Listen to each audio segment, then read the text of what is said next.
Thanksgiving was my favorite holiday.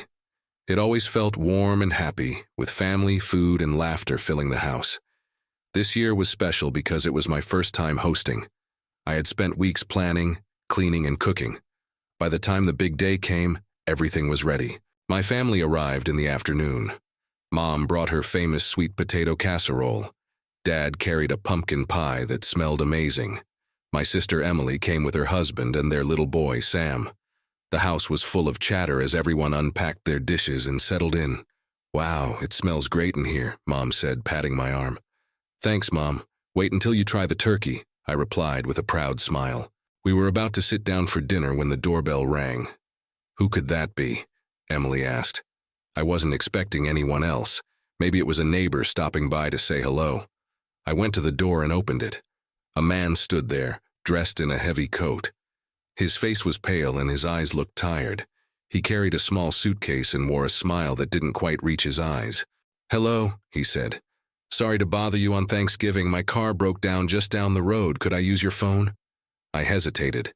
Something about him made me uneasy, but it was Thanksgiving. Turning him away felt wrong. "Of course," I said, stepping aside. "Come in." He walked in and the room went quiet. My family looked at him with polite curiosity. "This is, I realized I hadn't asked his name. "David," he said, setting his suitcase down. "David," I repeated. "This is my family."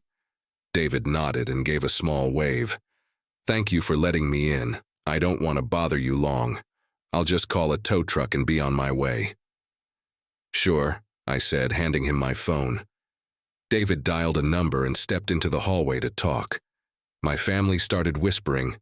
"Who is he?" Emily asked. "His car broke down," I explained. "He just needs to make a call." Dad frowned. "Doesn't seem like the kind of guy you let into your house." "Come on, Dad, it's Thanksgiving." David came back a moment later. "Thank you, the tow truck will take about an hour. Is it okay if I wait here?" "Of course," I said. Mom gave me a look, but no one said anything else. We sat down to eat. I offered David a plate and he accepted. He ate quietly, keeping his head down most of the time. "So where were you headed?" Dad asked, trying to make conversation. "Just passing through," David said. His answers were short and his tone didn't invite more questions. Still, I felt bad for him. Spending Thanksgiving alone on the side of the road must have been miserable. As we finished dinner, the atmosphere felt lighter. Even David seemed more relaxed. Sam, my nephew, wandered over to him with a toy car. "Do you want to play?" Sam asked. David smiled, but it looked forced. "Maybe later, kiddo." Sam frowned but didn't push it. After dessert, the tow truck still hadn't arrived. David checked his watch and said, "Sorry to take up your time. I'll wait outside if it's a bother." "No, it's fine," I said quickly. The sun had gone down, and the thought of him waiting in the cold didn't sit right with me. "Thank you," David said. "You're very kind." Later, I noticed something strange. David's suitcase was still by the door. It was open a crack, and I could see something inside. It looked like rope. I frowned. Why would he have rope in his suitcase? I tried to shake off the thought. Maybe he was a handyman or something. But then Sam screamed. We all ran into the living room. Sam was pointing at the window, tears streaming down his face. "What happened?" Emily asked, holding him close. "There's a man outside," Sam cried. We looked out the window, but there was no one there. "Sam," Dad said gently. "It's dark outside. Maybe you saw a shadow." Sam shook his head. "No, he was there. He was looking at me." "Enough, Sam," Emily said, though she looked nervous. David was sitting on the couch, watching quietly. His face was hard to read. "I think I should go," he said suddenly, standing up. "No, it's okay," I said, though my voice wavered. He grabbed his suitcase and moved toward the door. "Thank you for dinner." The moment the door shut behind him, the tension in the room eased. "That guy gave me the creeps," Emily said. "I didn't like him either," Dad added. I started to defend David, but stopped. I didn't like him either, I realized. We tried to move on, but something felt off. The night dragged on and everyone decided to leave earlier than planned. I was cleaning up when I heard a knock at the door. My stomach dropped. Slowly, I walked over and opened it. No one was there. But on the ground was David's suitcase. I brought it inside, my hands shaking. I opened it fully this time. Inside were ropes, a pair of gloves, and a sharp knife. I froze, my heart pounded as I stared at the items, and the only sound was my own breathing. Went out. "Hello?" I called out, my voice trembling. There was no answer. But then I heard footsteps. Slow, deliberate footsteps coming from the hallway. I grabbed the knife from the suitcase and backed into the corner. "Who's there?" I shouted. The footsteps stopped. Then, a voice whispered from the dark, "Thank you for letting me in." I screamed and swung the knife wildly, but hit nothing. The lights flickered back on. The hallway was empty. The door was open, and the suitcase was gone. I locked every door and window that night and stayed up until morning, knife in hand. David, or whoever he was, never came back. But sometimes, when it's quiet, I think I can still hear his footsteps in the dark. Next story, the cursed recipe. My name is Liam, and I've been a chef for over 10 years. Cooking is my life, my passion. There's nothing like creating something from scratch and watching people's faces light up as they take that first bite. But now, I can't even step into a kitchen without feeling sick. This is my story. It all started with my uncle's death. Uncle Harry was the black sheep of our family. He was a chef too, but he was different. He didn't open restaurants or cook for crowds. He spent most of his time experimenting with old recipes in his tiny apartment. My mom used to say he was obsessed with the past. When he died, no one in the family seemed to care much. They left his belongings to me because I was the other chef. When I got to his apartment, it was like stepping into another world. His shelves were packed with dusty jars, strange tools, and books so old their covers were falling off. That's when I found it. The cookbook. It was on his desk, lying open as if he'd been reading it before he died. The leather cover was cracked and the pages were yellowed with age. It smelled of smoke and something sour. The title on the cover was in a language I didn't recognize, but inside, the recipes were written in English. I flipped through it, intrigued. These weren't your usual recipes. They had names like Golden Harvest Pie and Feast of the Sea's Bounty. Each one came with detailed instructions, and some included odd rituals like lighting a candle before mixing the ingredients or whispering certain words as you stirred.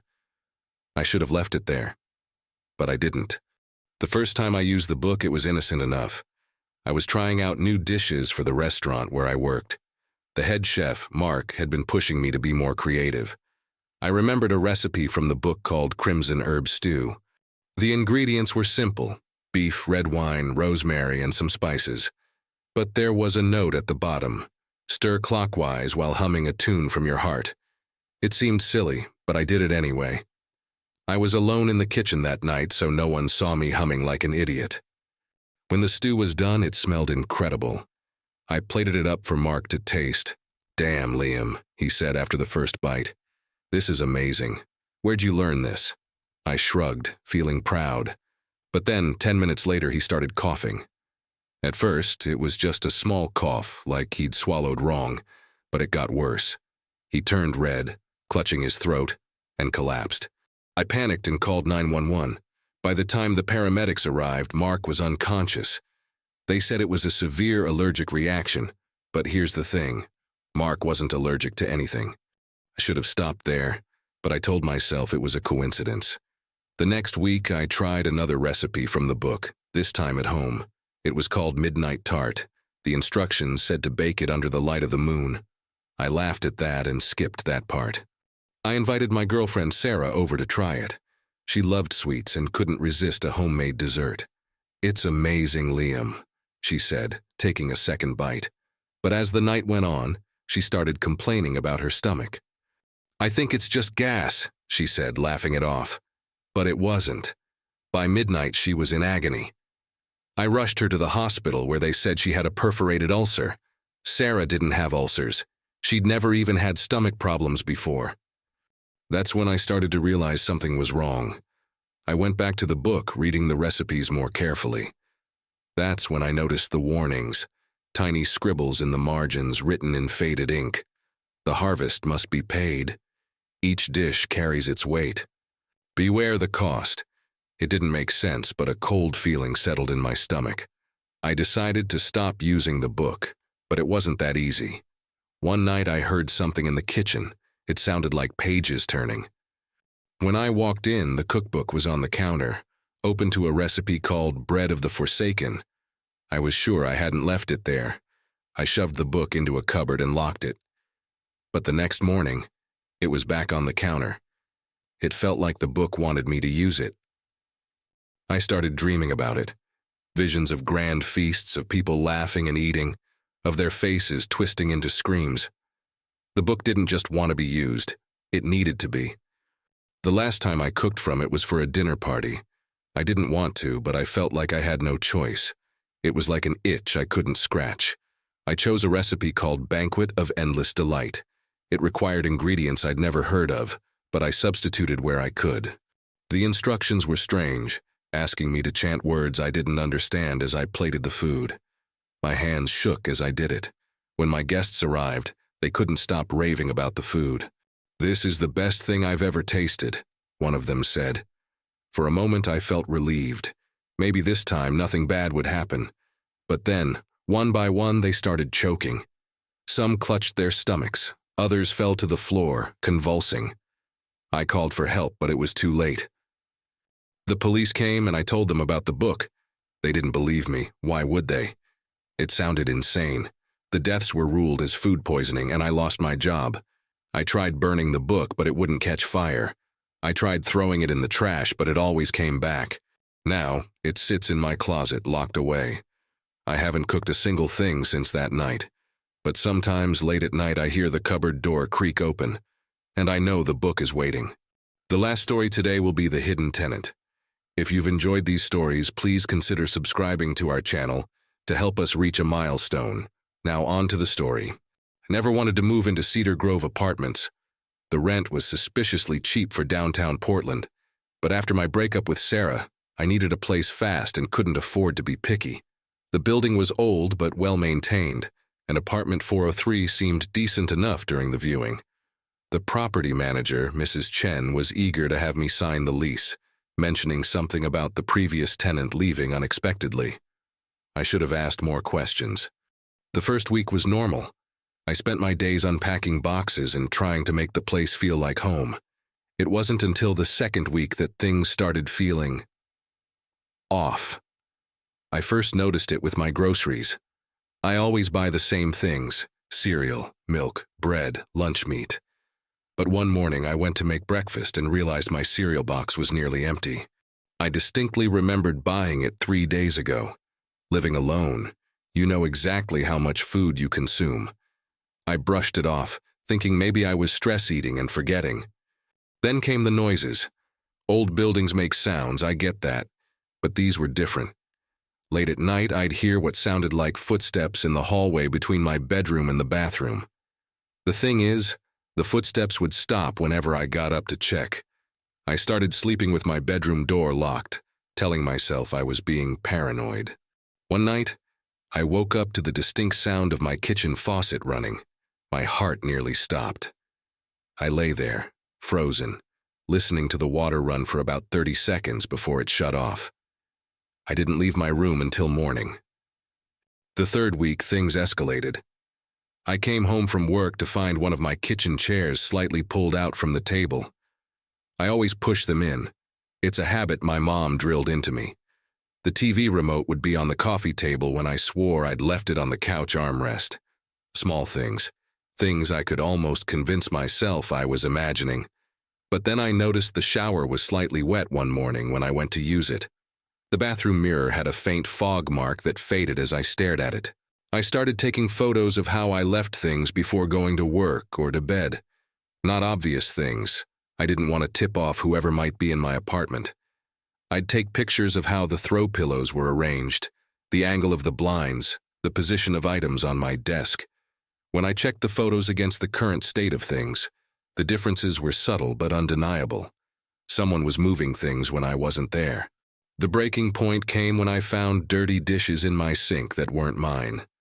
I only own white plates, but there was a blue ceramic bowl sitting there, crusted with what looked like dried soup. I took a picture and sent it to Mrs. Chen, asking if the previous tenant had left any dishes behind. Her response chilled me. Previous tenant took everything.